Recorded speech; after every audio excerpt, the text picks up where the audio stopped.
A instabilidade política ganha novos e surpreendentes capítulos. E é sobre ela que o Estúdio 4 se debruça. Estão no programa desta semana o historiador Antônio Kurtz Amantino, o professor de Economia da UPF, Ginês de Campos, e o professor do curso de Direito, também da UPF, Alcindo Roque. Bom, sejam todos bem-vindos, é um prazer e um privilégio recebê-los aqui no programa dessa semana, porque nos últimos dias tudo mudou. Aliás, eu estou aqui com o celular conectada, porque certamente alguma coisa vai mudar até encerrarmos esse programa. Professora Amantino, tentando fazer um paralelo com algum outro momento da história, a gente tem alguma relação aí com o que o Brasil está vivendo hoje? Olha, é difícil.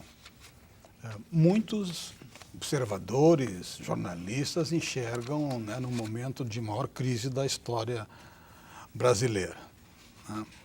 Nós entramos numa recessão que é considerada, aí, por dados estatísticos, tanto do IPEA quanto do IBGE, numa recessão econômica também nunca vista na história, maior que a recessão dos anos 30. Felizmente a economia parece que chegou ao fundo do poço e a economia brasileira começa a se retomar. O que é uma coisa curiosa porque nós estamos vivendo uma crise política de grandes proporções, sem precedentes, mas mesmo assim a economia está mostrando sinais positivos, o que é ótimo, porque significa dizer que essa tendência de crescimento da economia, que é uma tendência típica do capitalismo, expansão, recessão, às vezes nem recessão, mas expansão e retração. A economia capitalista faz esse zigue-zague. E com todo esse problema político. Então, e nisso eu sou otimista. Resolvido esse problema, fica Temer, sai Temer, quem será eleito em 2018, quando isso for resolvido, eu tenho a impressão que o Brasil vai entrar numa era de grande progresso econômico e, consequentemente, de melhoria da situação do povo brasileiro. Mas é uma crise extraordinária.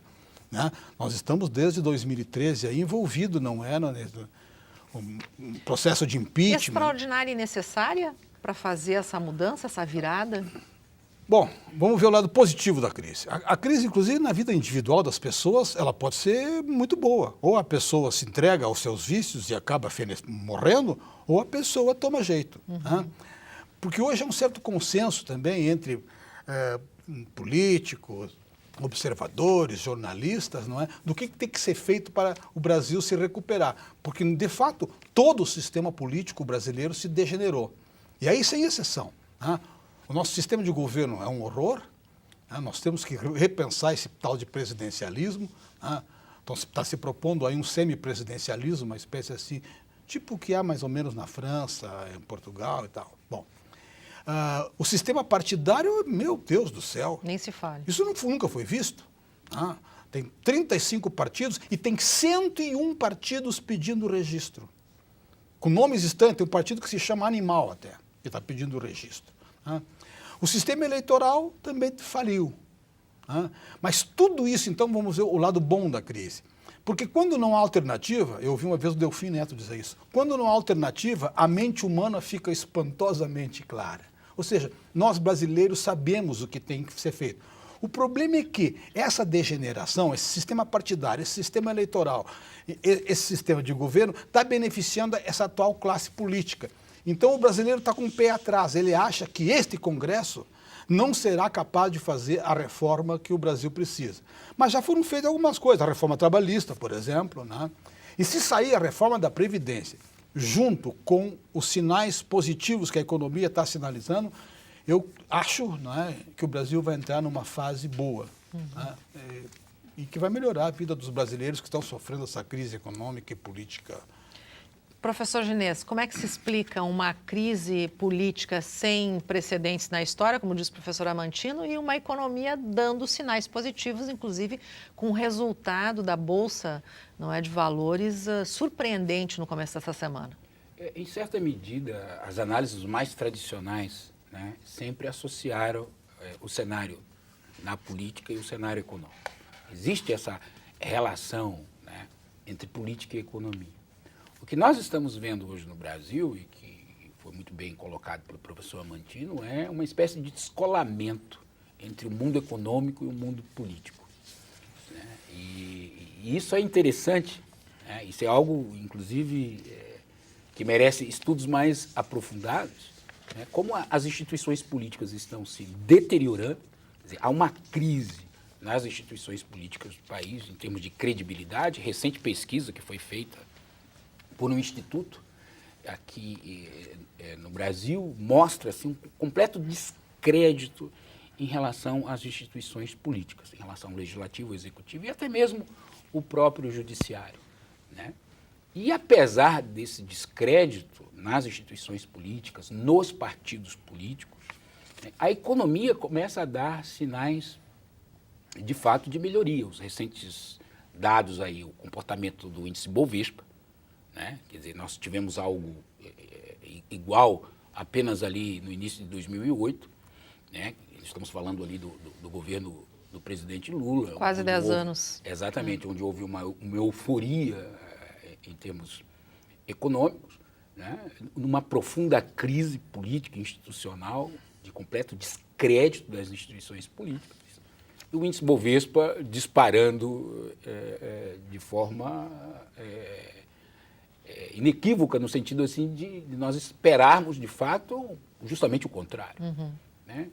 O PIB, segundo os cenários mais recentes, prevê aí, pelo menos os analistas de mercado, prevêem uma retomada do crescimento do PIB em torno de 0,6%. A queda da inflação, também abaixo da meta inflacionária, em torno de previsão de 3,24% ao ano. Quer dizer,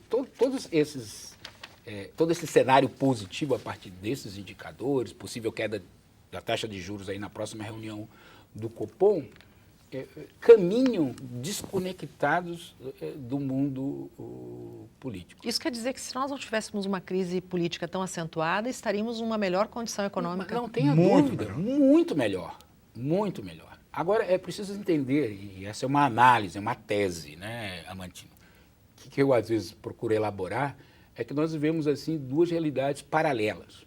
Você tem um mundo político no Brasil, e quem responde por esse mundo político é o presidente Temer, com todo o descrédito do seu governo, todo o descrédito que paira sobre o seu governo, e você tem um mundo econômico. E quem representa esse mundo econômico é o Henrique Meirelles.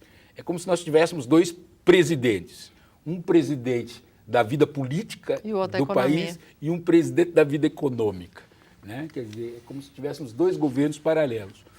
O do campo político, cada vez mais envolvidos aí com escândalos, agora mesmo o quadrilhão do PMDB, enfim, tudo que está na imprensa, o GEDEL, tudo que, de certa forma, atinge em cheio o PMDB, de um lado, né?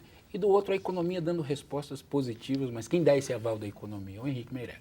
E do ponto de vista jurídico aí, doutor Alcindo, como é que o senhor está enxergando esse cenário? O que a gente pode considerar? Bem, Zumara, naturalmente eu tenho algumas divergências em termos de análise sobre esta realidade. Eu vejo que os cenários jurídico, político, econômico, eles estão, na verdade, conectados de forma muito forte, tá? No plano jurídico, nós estamos assistindo um desafio muito grande, que é como que as instituições permanentes no âmbito do judiciário, na atuação do Ministério Público, na própria presença da OAB enquanto instituição, como eles se comportam exatamente para enfrentar exatamente esses desafios da própria realidade. Vejo exatamente as instituições, por conta de algumas atitudes de alguns dos seus membros, num sinal de certo enfraquecimento, colocando inclusive em dúvida quanto à sua forma de atuação. Mas eu vejo uma conexão muito grande. Hoje, o desempenho da Bolsa está associado ao fato de que o presidente Michel Temer, ele é, sim, o que dá sustentação às questões das grandes mudanças que estão sendo apontadas, a reforma política, a reforma da Previdência. Ele representa isso. E diria mais, se não houvesse esse atrelamento do mercado com estas posturas do Temer, ele já teria caído, porque nos outros quadros, tanto no quadro político quanto no quadro jurídico, o nível de exposição dele é muito forte, né? Exposição negativa. Mas no quadro entre o jurídico, político e econômico, eu vejo um desafio muito grande de como que o Judiciário, como o Ministério Público, como a OAB vão se posicionar de tal modo que essas instituições possam dizer o seguinte: passada a crise, passados esses conflitos todos, enfrentada todas essas mazelas que hoje temos em termos das práticas públicas e práticas empresariais, e vamos deixar claro, né, quer dizer, esses empresários que se envolveram e estão sendo relacionados nas investigações da Lava Jato, eles não professam um Estado mínimo, eles professam um Estado máximo para eles. Se apoderaram dos recursos do BNDES, tiveram vantagens com essas operações e mantiveram exatamente uma estrutura de poder muito forte. Agora, como que o Judiciário vai responder a isso de maneira eficiente? Como que o Ministério Público vai enfrentar a crise que ele também está enfrentando em relação à Lava Jato, sobre essa questão que envolve os irmãos Wesley Batista, da JBS? E isso é um desafio muito grande. E essa repercussão, ela vai e tem atingido todos os segmentos, né? Bom, a gente falou em reforma política, está falando numa economia que está avançando. O senhor acha também, professor Alcindo, que é preciso se criar mecanismo de controle externo de instituições como o Ministério Público e também como o Judiciário? Primeiro, numa sociedade democrática, não existe instituição nenhuma e sujeito algum que possa ficar imune ou isento de controle, né? Eu creio que a lei que estabeleceu a chamada colaboração premiada foi uma lei que deu muito avanço. Ela criou uma ferramenta extremamente importante para desvendar e desbaratar organizações criminosas. É isso que tem permitido aquilo que o Simon, lá no tempo do PMDB, dizia no Senado Federal: tem que apurar os corruptos, mas também apurar a atuação dos corruptores. Lembro-me muito bem dessa discussão política que havia no Senado, e essa lei deu uma ferramenta extremamente importante. Mas o uso dessa ferramenta também tem que ter equilíbrio e tem que ter controle. Quem usa e quem utiliza dessa ferramenta também tem que ter controle. Aliás, as condições da colaboração premiada dos irmãos Batista é uma demonstração disso. Ou seja, o Supremo Tribunal Federal até mesmo enfrentou isso numa discussão, se havia limites ou não de interferência sobre esse contrato, esse acordo entre o Ministério Público Federal e a JBS, tratou sobre isso e decidiu nesse ano que prevalece o termo de colaboração e que o poder, as condições, o Ministério Público Federal é que tem condições de estabelecer. Mas nós vimos exatamente uma condição diferenciadíssima para os irmãos Batista nesse acordo. Esse novo episódio foi uma oportunidade do Ministério Público Federal da Procuradoria voltar atrás na sua decisão anterior? Eu acho que a Procuradoria-Geral da República não tem opção. Ela teve que, até porque expôs-se a, inclusive, membros da própria Procuradoria, ou seja, alguém que ficou atuando junto à Procuradoria-Geral da República e que, de um certo momento da sua vida profissional, saiu do Ministério Público Federal e foi atuar como advogado privado. Eu creio que essa iniciativa da PGR foi até necessária para a instituição e vai ser, sim, a oportunidade de rescindir esse acordo de delação premiada ou até recompor isso em bases mais equilibradas, de tal modo que os irmãos... Compromete a colaboração premiada? Na verdade, não compromete a lei, mas também demonstra claramente. O Ministério Público também precisa ter um uso adequado e um sistema de controle dessa utilização. Porque se não houver... Quem detém poder e não tiver controle do poder, a tendência é exatamente exasperar em algum momento, exagerar. E isso me parece que é importante, inclusive, de aprimorar, desde que não haja retrocesso nessa ferramenta, mas aprimorar o sistema de controle nesses acordos de delação ou de colaboração premiada feitos pelo Ministério Público. Bom, a gente vai fazer um intervalinho e volta em seguida.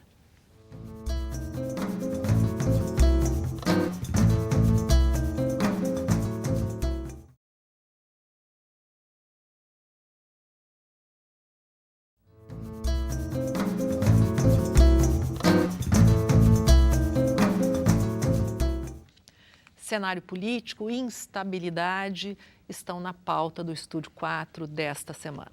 Bom, no comecinho do programa, mencionei que a gente teve muitos acontecimentos, não é? Nos últimos dias que nos surpreenderam. Entre os acontecimentos, aquelas malas cheias de dinheiro, 51 milhões dentro de um apartamento.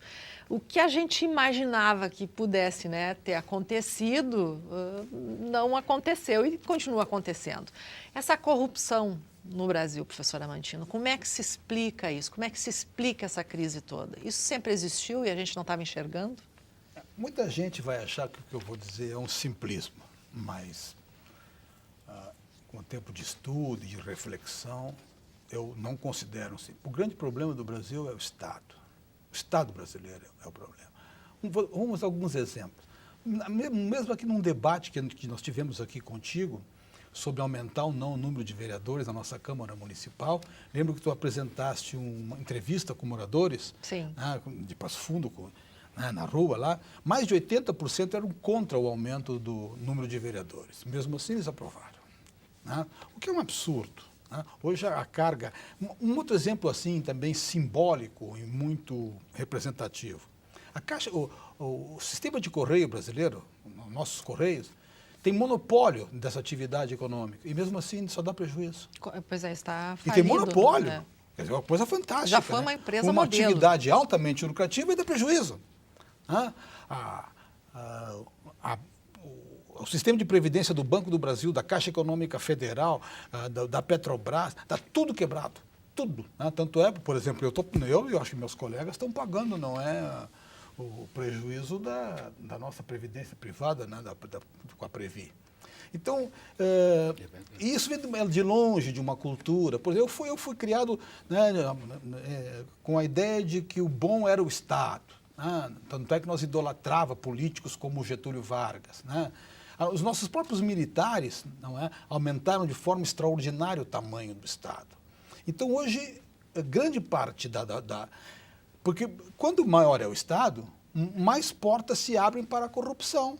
Por exemplo, não teria acontecido o Petrolão se o sistema, né, se o mercado, né, de petróleo no Brasil fosse privado.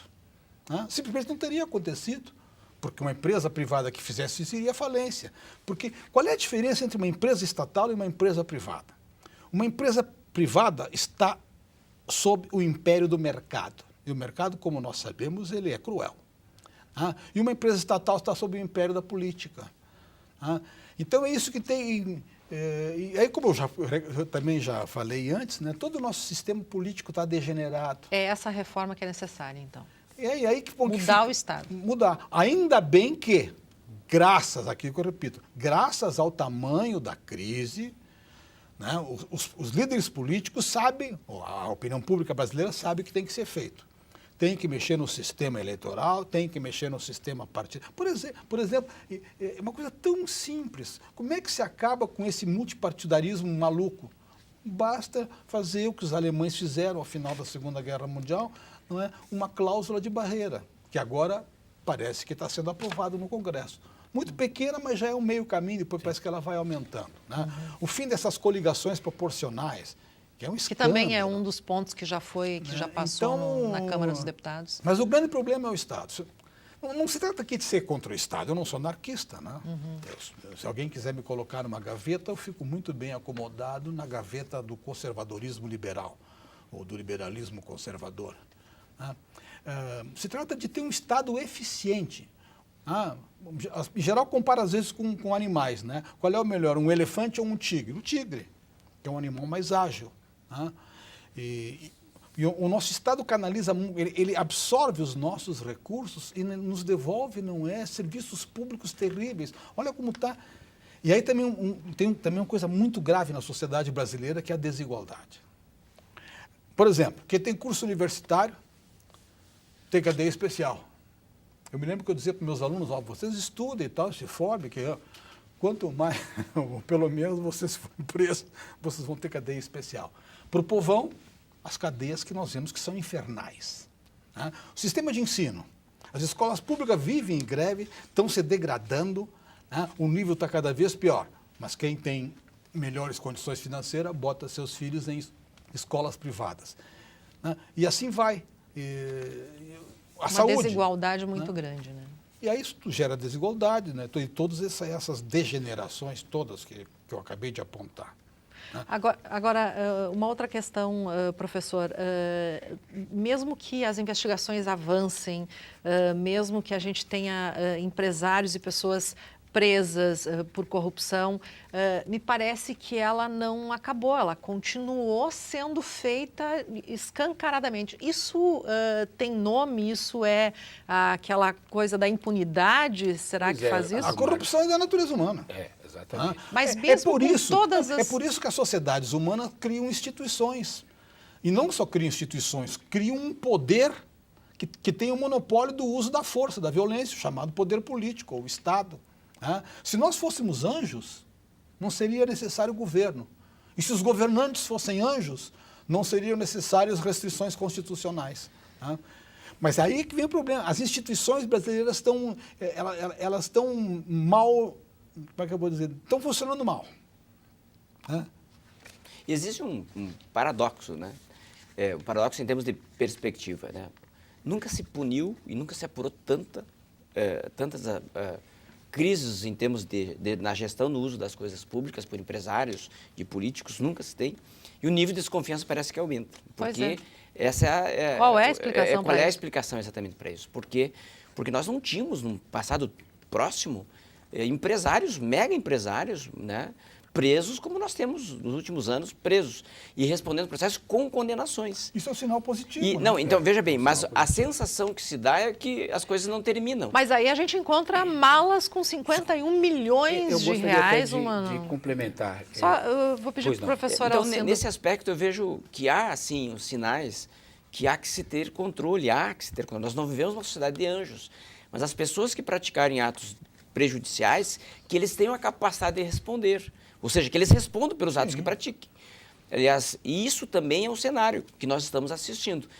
O que nós não podemos é trabalhar com as instituições funcionando de forma precária, de tal modo que percam também a credibilidade. Ou seja, o Ministério Público ele tem que agir de uma forma equilibrada, firme, adequada, e que ele não incorra nas mesmas falhas que ele também visa combater. Isso também é importante, tá? E quem praticar desvios como esse também responde de maneira adequada. Que o judiciário tenha um sistema de atuação em que a sociedade também saiba que essa atuação vai ser independente, vai ser imparcial e vai ser rigorosa. Agora, quando nós assistimos, que é um lado, uns dizem que é um lado positivo, mas outros dizem também que é um lado negativo, numa exposição a ministro do Supremo Tribunal Federal, numa discussão desarrazoada, numa discussão que beira uma discussão de bar, né? De bar entre ministros. Mas está sendo uma coisa muito, muito comum hoje, discussão de bar. Né? De bar, aliás, aquela foto do Procurador-Geral da República, o advogado da JBS. Então, veja, essas posturas que os cargos e as instituições representam têm que ser revistas. E é por isso, Zulmara, que ninguém, seja do Ministério Público, seja do Poder Judiciário, seja da advocacia, ou seja da sociedade e agente político, pode ficar imune ao sistema de controle. Porque, como disse, não vivemos numa sociedade de anjos, mas nós temos que ter um sistema de controle para poder responsabilizar quem pratica condutas dessa natureza. E a perda de confiança nas instituições, aí sim estabelece uma crise de grandes proporções.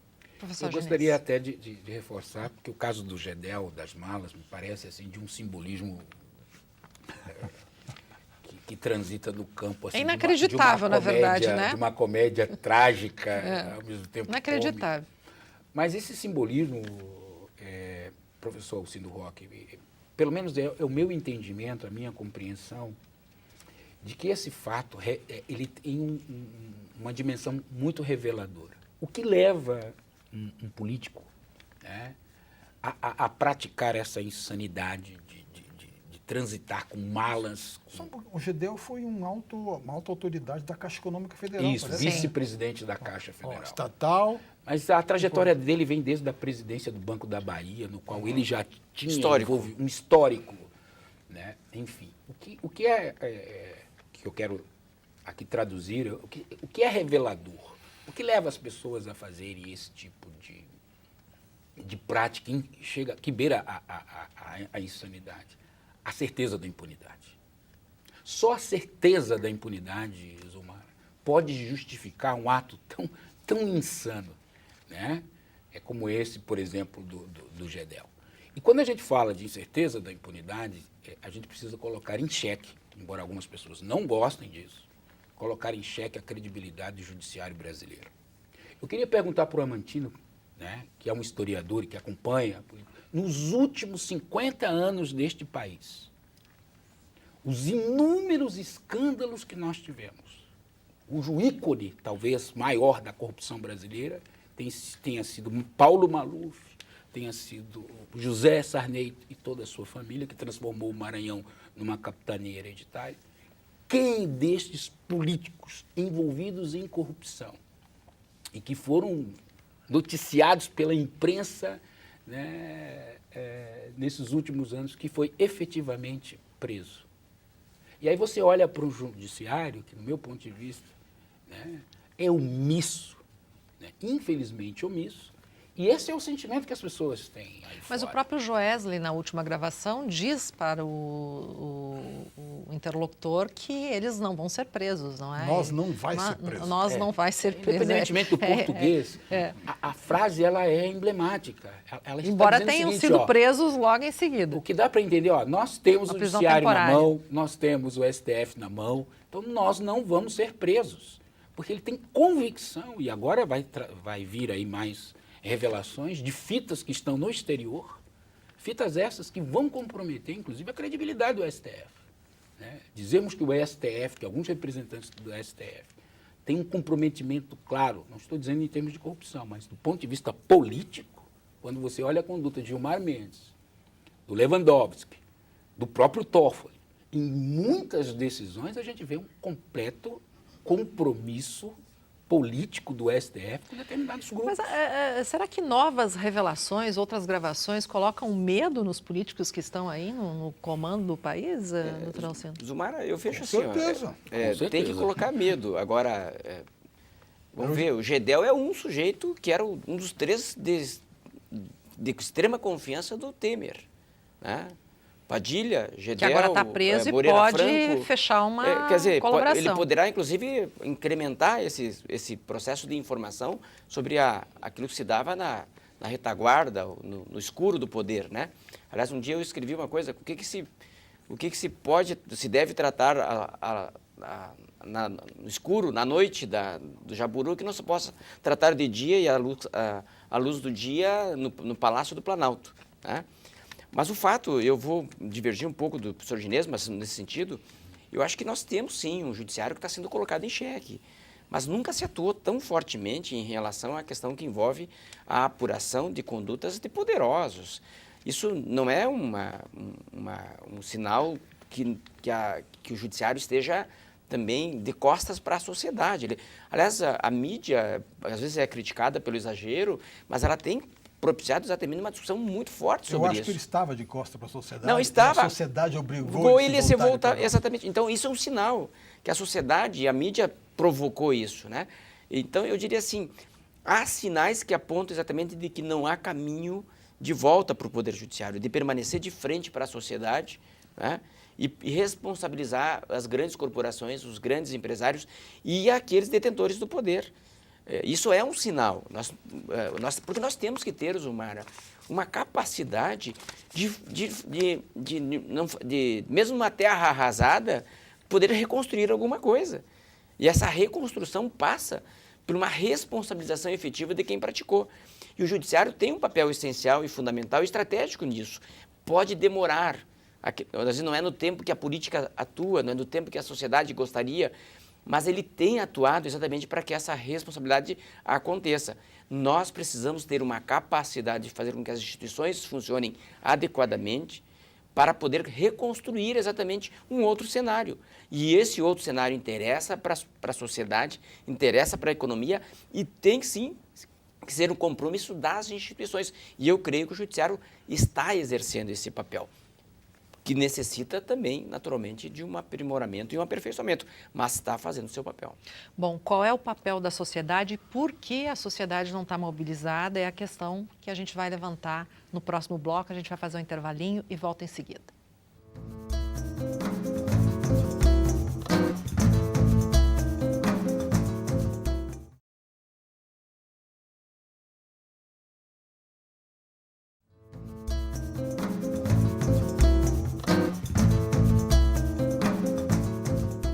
Estamos de volta e são nossos convidados do Estúdio 4 desta semana, o historiador Antônio Curtis Amantino, os professores da Universidade de Passo Fundo, o economista Ginês de Campos e o advogado Alcindo Roque. Bom, a gente tentou fazer uma análise, um resumo dos últimos acontecimentos e a gente precisa saber aí a opinião dos nossos convidados sobre como é que vai ser o futuro, né? O que fazer, qual é o papel da sociedade nesse processo, porque a sociedade está desmobilizada, parece, não tem mais aquelas mobilizações nas grandes capitais, mesmo em Passo Fundo, né, como a gente teve em outros momentos. Qual é o entendimento de vocês? Por que há essa desmobilização e qual o papel da sociedade nesse processo de mudança? Professor Amantino. Bom, eu participei das mobilizações, casualmente eu estava em Porto Alegre naquela grande manifestação, que eu nunca tinha participado de uma manifestação tão grande, né? Aquela primeira que tinha cerca de 100 mil pessoas. Né? Depois, no ano seguinte, participei também, estava lá visitando meu filho. É que agora a economia começa a começa a mostrar alguns sinais positivos e a população não pode estar na rua a todo momento. Né? E há um sentimento ainda, né, de que, assim como o mercado está prevendo que são fortes as chances do Brasil voltar aos trilhos, a sociedade também está esperando ver o que acontece. Ainda mais que nós temos uma grande mobilização, que isso é uma revolução nas chamadas redes sociais, né, que está fervilhando. Então, hoje, por exemplo, a população brasileira está muito mais bem informada graças às redes sociais. Né? Então, isso pode... a grande incógnita, mas eu acho que vai mostrar, aí sim, o estado da opinião pública, que nós temos eleições o ano que vem para governador. A resposta vai vir em 2018, então? Acho que sim. Eu estou muito curioso para ver essa eleição. Mas eu queria voltar a um assunto sobre a desigualdade, né, que eu estava falando, né, para o povão, o SUS, né, para os que têm melhores condições, né, sistemas de saúde privados. Né, para o povão, a escola pública, que está em crise, né, e para quem tem condições, escola particular. E existe uma justiça no Brasil que favorece os poderosos, né, e não favorece muito os pobres. Bom, e o Poder Judiciário, que foi citado aqui, está carregado de privilégios. Por exemplo, nós aqui, quando resolvemos ter filhos, isso é um problema nosso. O encargo dos filhos fica a nosso cargo. Agora, no Brasil, eu fiquei estarrecido de saber que quando, pelo menos promotores, eu não sei se juízes também, quando eles têm filhos, o problema é nosso também. É nós que temos que pagar, porque eles têm auxílio creche. Então, 2 meses de férias. Outra coisa, vejam aqueles pobres professores que estão recebendo R$350 do seu salário. Por que os professores não denunciam os privilégios? Por que os deputados estão recebendo em dia? Porque não me vem com a história, não é, da independência de poder. O orçamento é um só. Aliás, por que os deputados não fazem um sacrifício em prol da comunidade gaúcha? Por que os promotores e juízes, a independência dos poderes? Então, eles estão recebendo tudo em dia, os funcionários do Ministério Público, né, enfim, e aí o governador não tem alternativa a não ser ir em cima, né, de professores, policiais e assim por diante. Isso deveria ser denunciado. Não está sendo denunciado assim pela grande imprensa, pelo menos, ao que me parece, mas isso aí está sendo denunciado, né, de forma assim efervescente nas chamadas redes sociais. O senhor acha que há uma revolução, então, virtual? Acho que sim. Vai se refletir eu acho que as eleições vão 2018. mostrar uma grande renovação. Eu acho que eu faria um apelo. A minha ideia é votar em gente nova. Vocês concordam com isso? Olha, essa transformação, essa revolução sem em curso? dúvida. As redes sociais, do ponto de vista do campo da sociologia política, há alguns estudos que, inclusive, já revelam isso, ser um espaço, hoje, de uma nova forma de democracia. Que não é a democracia representativa, mas é a democracia participativa.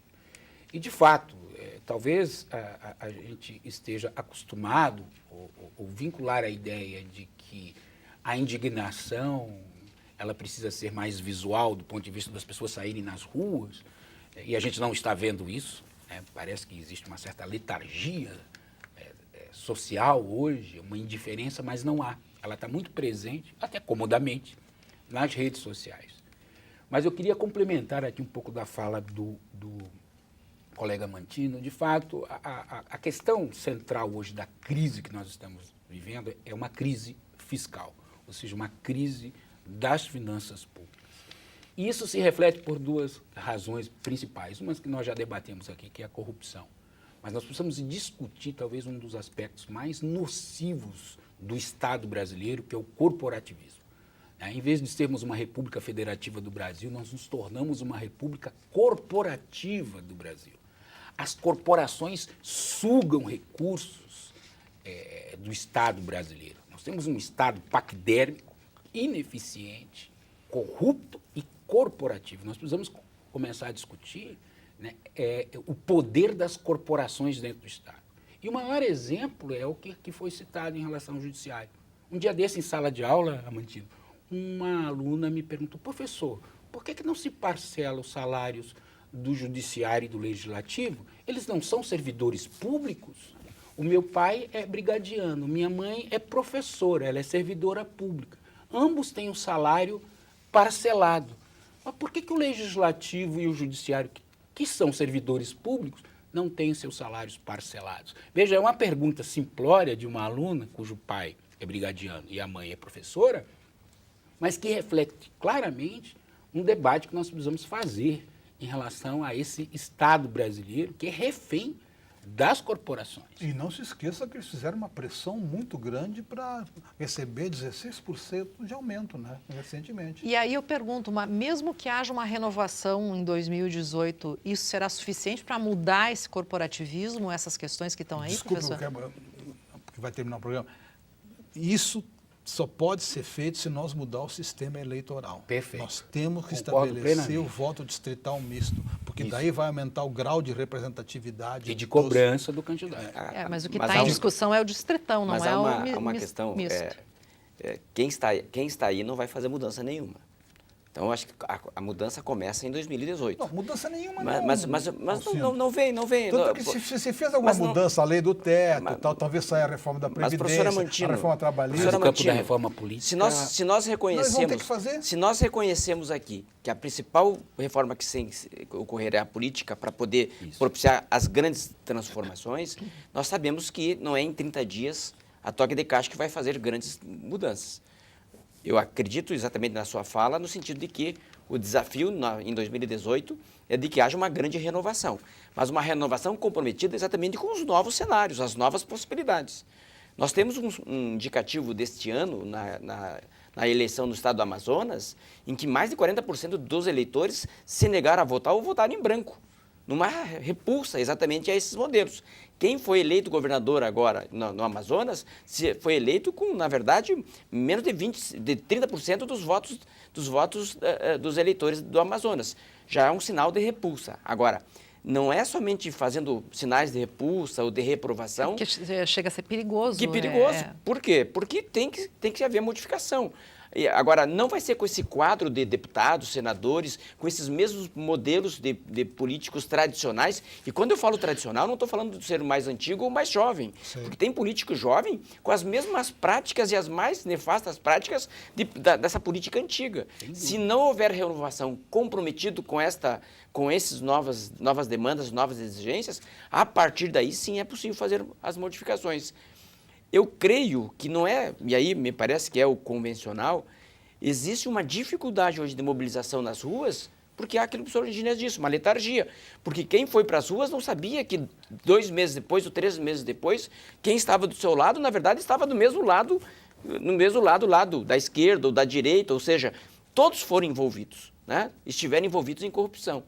Mas aquilo que se dá nas redes sociais é muito forte. Quem sabe essa seja a grande plataforma e o espaço para poder provocar exatamente essa reação da sociedade. Eu vejo que nós precisamos também reconhecer que nós precisamos reconstruir algumas questões, reconstruir algumas pontes, porque a terra arrasada, ou seja, a destruição desses modelos, elas precisam também gerar na população a sensação de que existe outra possibilidade, que existe outro modelo e que existe outras pessoas capazes e comprometidas com essas transformações, fazendo a mesma coisa, do mesmo jeito, com as mesmas pessoas, com as mesmas práticas, não se produz outra coisa senão aquilo que nós reprovamos agora. Agora, também não se faz uma revolução de tal modo, quem é que vai fazer essa reforma política? Quem é que vai conduzir essa reforma política? Não é a minha vontade, não é a vontade do professor Amantino, do professor Gineso, da Zumara, é uma necessidade também que num processo político-democrático, que o eleitor e que a sociedade também veja a necessidade de fazer as grandes transformações. Já se disse que o jabuti não sobe numa árvore, e se ele estava numa árvore, alguém botou lá. Então, hoje o desafio é de que a sociedade possa também envolver-se com essas questões que envolvem as práticas nefastas dos políticos tradicionais, do modo de fazer política tradicional. E veja, e eu não estou falando aqui da idade dos políticos, idade etária dos políticos. Não, tem políticos jovens com as mesmas práticas, com as mesmas formas, as mesmas metodologias e com a mesma concepção de poder. Nós temos no estado de Passo Fundo uma administração municipal, e aqui não é uma crítica, mas é um modelo, com 18 partidos na base. Nós sabemos que isso não se faz gestão eficiente, não se faz uma gestão para a sociedade, para enfrentar os grandes desafios de desenvolvimento da cidade e da região. Nós temos que ter essa concepção de que a sociedade, e espero que as redes sociais propiciem isso, façam as grandes transformações. 2018, num processo democrático, é o caminho que a sociedade tem. Pois é, mas a gente tem que falar também de líderes isentos para fazer essas reformas. E a gente enxerga no cenário, aí no horizonte, essas lideranças surgindo, professor Amantino? A gente tem uma carência de lideranças aí no Mas cenário. começam a surgir algumas, né? Por exemplo, do lado assim, aí sim, de uma direita mais carnívora, né? Tem o Bolsonaro, né? Tem o prefeito de São Paulo, João Dória. E isso a gente precisa se preocupar. Isso aí o processo político vai gerar, né? Esperamos, obviamente, que isso também depende da sorte, né? Mas eu quero lembrar que uma coisa muito importante, o que vai mudar o comportamento não só dos políticos e de nós eleitores, é a reforma das instituições. Por exemplo, se nós instituir o sistema distrital de votação, vai aumentar o grau de visibilidade dos políticos em relação aos seus eleitores. Mas o que a gente tem na discussão... Vai diminuir de forma bárbara o custo da campanha. Mas o que a gente tem em discussão no Congresso é um distritão, que não é o distrital misto, já para 2018, 2020. Mas o distritão apenas como caminho para depois se adotar o distrital misto. Mas aí é o distritão para servir a quem está lá. Eu tenho a impressão que o distritão, embora eu também não concorde com ele, é melhor que o atual sistema. Ah, sem dúvida. Então, o voto proporcional, sim. A não ser que, como se mantém esse sistema proporcional com o fim das coligações proporcionais. Fim das coligações, né? e um dado também importante, uma cláusula de barreira que seja séria. Mas o sistema distrital é importantíssimo, vai mudar o comportamento não só de nós eleitores, mas como dos políticos. Quanto tempo mais o senhor acha que essa crise vai perdurar? Olha, o grande problema agora é resolver a questão da legitimidade ou não do Temer ou a sua continuidade no poder. Por exemplo, se vier agora uma delação fraca, como foi a primeira envolvendo o Janot, Joesley e tal, e Fachin, como aquela, e que o governo possa rejeitá-la, né, acomodam as coisas. Eu tenho a impressão que o povo, uma das razões por que a população não está na rua, é que ela está pensando assim, ruim com o Temer, né, pior sem o Temer. Mas ainda, tem eleições agora aqui na frente já, né? Nós já estamos há 1 ano das eleições. Então é por isso que está naquela observação, essa travessia. Então acho que esse é o grande problema a ser resolvido. O mercado já... por quê? Por que subiu a bolsa, essas coisas? Porque o mercado já percebeu que a sociedade brasileira está reencontrando o caminho do desenvolvimento. Né? Resolvido, portanto, esse imbróglio político. Mantém-se o Temer e vai ter eleição em 2018 e vamos torcer para que surjam daí boas lideranças. Bom, se bem que tem uma coisa muito importante também na história. Políticos que não eram lideranças ou grandes estadistas antes de serem eleitos acabaram se transformando em grandes lideranças e grandes estadistas após serem eleitos. Não? Olha, professor, para fechar, professor, assim, qual é a perspectiva? Eu tenho receio, e esse risco nós corremos, né, que o que nós chamamos de renovação que possa acontecer em 2018 seja a troca de velhas raposas por novas raposas. Né? É importante destacar isso. Não é só a renovação nominal, né? Mas nós precisamos mudar a forma de se fazer política nesse país. E eu continuo insistindo na tese de que nós estamos tendo aí uma reforma política cosmética, muito superficial, né? Esse Congresso não tem a mínima tem interesse, legitimidade né? Tem de interesses fazê-lo. por trás. Mas eu, embora seja impossível imaginar que isso venha a acontecer, o ideal seria, de fato, a constituição de uma Assembleia Nacional Constituinte exclusiva para fazer a reforma política. Mas isso não vai acontecer. Isso não vai acontecer, infelizmente. Então, Política... partindo do princípio que este Congresso que está aí, nós vamos ter uma reforma política meia boca, isso vai depender muito da pressão da sociedade, enfim, mas a reforma política que precisamos, ela não vai acontecer. Porque ela só aconteceria, professor Amantino, se acontecesse no âmbito de uma Assembleia Nacional Constituinte exclusiva. Mas como isso não vai acontecer, nós vamos ter uma reforma política meia boca. A mudança vem pelo processo democrático. Eu acho que as eleições de 2018 indicam isso. Bom, há uma grande expectativa em relação às eleições do próximo ano. Obrigado pela companhia de todos vocês. O Estúdio 4 está encerrando, convidando vocês a nos acompanharem na próxima semana. Até lá.